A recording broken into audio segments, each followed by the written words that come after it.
नमस्कार दोस्तों, हमारे YouTube channel MS student choice में आपका स्वागत है। आज हम त्रिभुज के बारे में बात करेंगे। चलिए वीडियो को अंत तक देखते रहें। ये त्रिभुज है ABC। इसकी परिभाषा की बात की जाए तो तीन सरल रेखाओं द्वारा घिरी आकृति त्रिभुज कहलाती है। तीन सरल रेखाओं द्वारा घिरी आकृति त्रिभुज कहलाती है। त्रिभुज में तीन शीर्ष होते हैं। ये इसके शीर्ष हैं। त्रिभुज में तीन शीर्ष होते हैं। ये शीर्ष हैं ABC।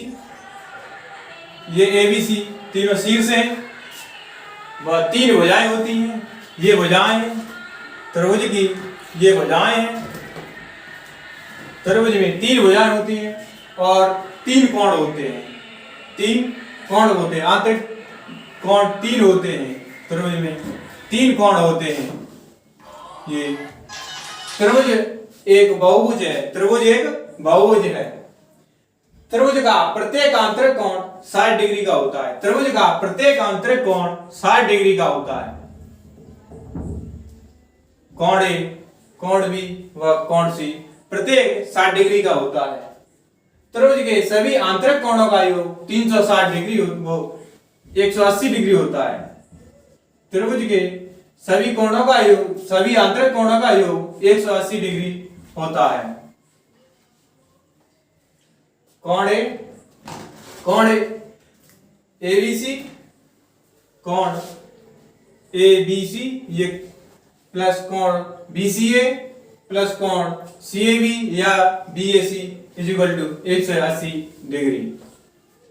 त्रिभुज का क्षेत्रफल 1/2 आधार इंटू ऊंचाई होता है। त्रिभुज का क्षेत्रफल 1/2 आधार इंटू ऊंचाई होता है। ये हमारा आधार है और यहां से एक लंब डाल लेंगे। ये इसकी हाइट होती है, ऊंचाई। त्रिभुज का परिमाप तीनों भुजाओं का योग होता है। त्रिभुज का परिमाप तीनों भुजाओं का योग होता है। भुजा AB, भुजा BC, भुजा CA, इनका योग करेंगे तो त्रिभुज का परिमाप होगा। त्रिभुज की दो तरह से बात की जा सकती है। त्रिभुज दो तरह से बात की जा सकती है। एक बात भुजाओं के आधार पर व कोणों के आधार पर। भुजाओं के आधार पर व कोणों के आधार पर। भुजाओं के आधारों पर समबाहु त्रिभुज आता है, विषमबाहु त्रिभुज आता है और समद्विबाहु त्रिभुज आता है। समबाहु त्रिभुज, समद्विबाहु त्रिभुज व विषमबाहु त्रिभुज आते हैं। वही कोणों के आधार पर न्यून कोण त्रिभुज, समकोण त्रिभुज और अधिक कोण त्रिभुज आते हैं। चलिए तो हम बात करते हैं समबाहु त्रिभुज की। ये रहा समबाहु त्रिभुज।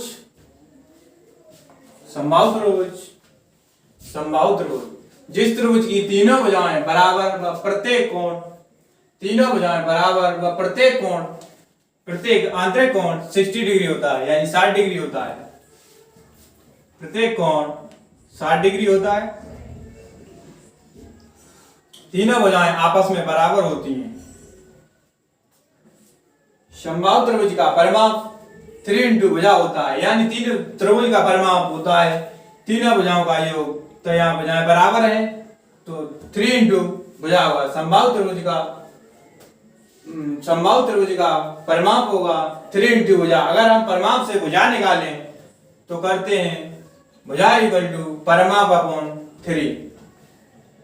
वही समबाहु त्रिभुज का क्षेत्रफल होता है √3/4 इंटू भुजा। √3 समबाहु त्रिभुज का क्षेत्रफल होता है √3/4 इंटू भुजा।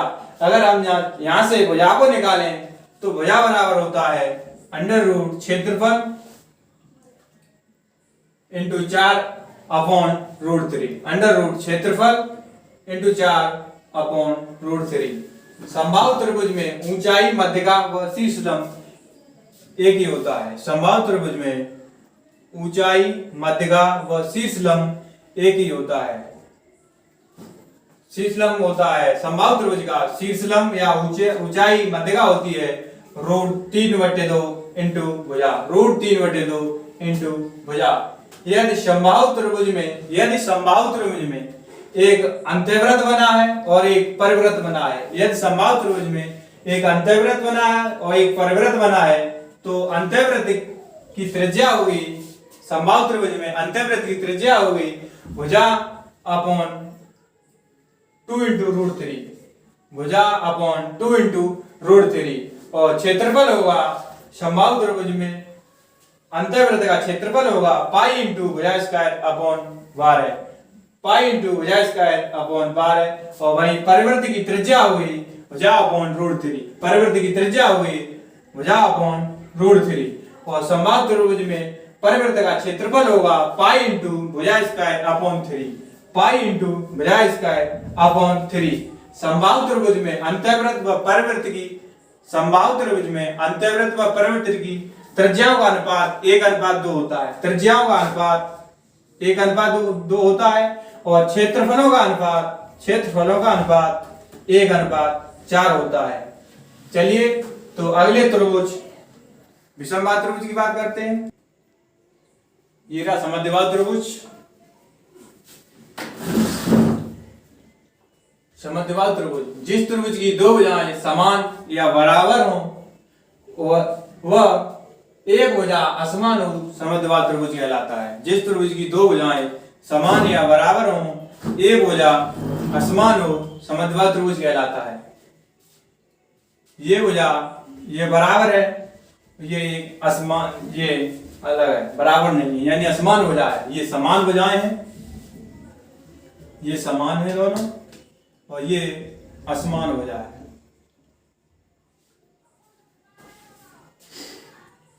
समद्विबाहु त्रिभुज का परिमाप होता है समान भुजाओं का योग प्लस असमान भुजा का योग, समान भुजाओं का योग प्लस असमान भुजा का योग, यानी 2 इंटू समान भुजा प्लस असमान भुजा, 2 इंटू समान भुजा प्लस असमान भुजा। वही क्षेत्रफल होता है असमान भुजा अपॉन 4 अंडर रूट 4 इंटू समान भुजा का वर्ग माइनस असमान भुजा का वर्ग। यह समद्विबाहु त्रिभुज में शीर्ष लंब पर डाले गए लंब की लंबाई या शीर्ष लंब होता है 1/2 अंडर रूट 4 इंटू समान भुजा का वर्ग माइनस असमान भुजा का वर्ग। समद्विबाहु त्रिभुज में समान भुजाओं के सामने वाले दोनों कोण बराबर होते हैं।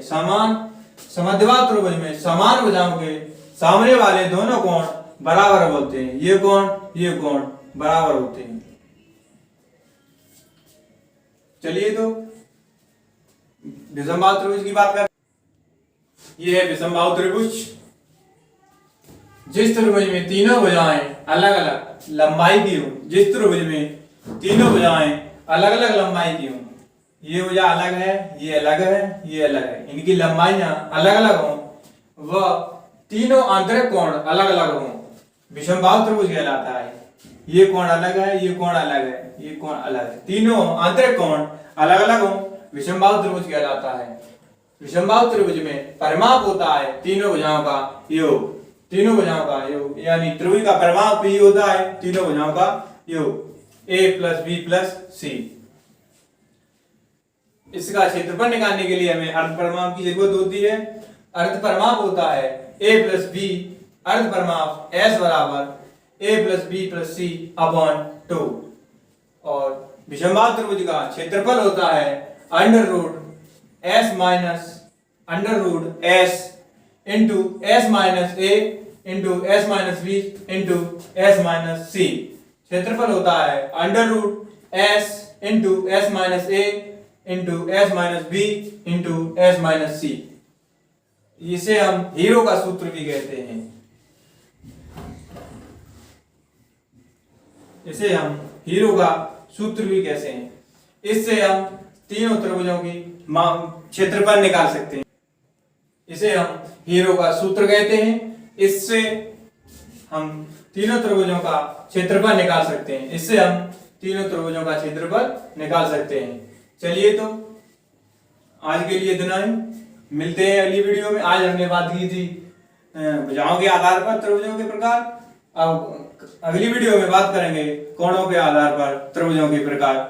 तो हमारी वीडियो को लाइक व शेयर करें, चैनल को सब्सक्राइब करें। Thank you.